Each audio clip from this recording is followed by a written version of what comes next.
But as far as Obama goes, I think he will be treated in history very kindly. Do you really? Absolutely. Every president, of course, at the time, and he's dealing, obviously, with things that no other president had to ever First deal the with. economy, and now...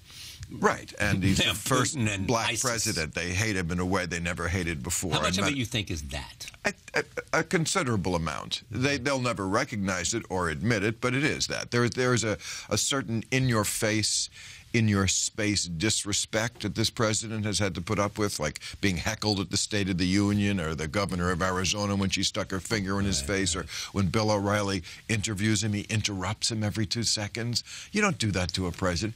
And they just hate him from the get-go, I think that Obama's greatest quality has been calm. I think he's the calmest president we have ever had. He drives them nuts. Yes, they don't drive him nuts. No, that's true.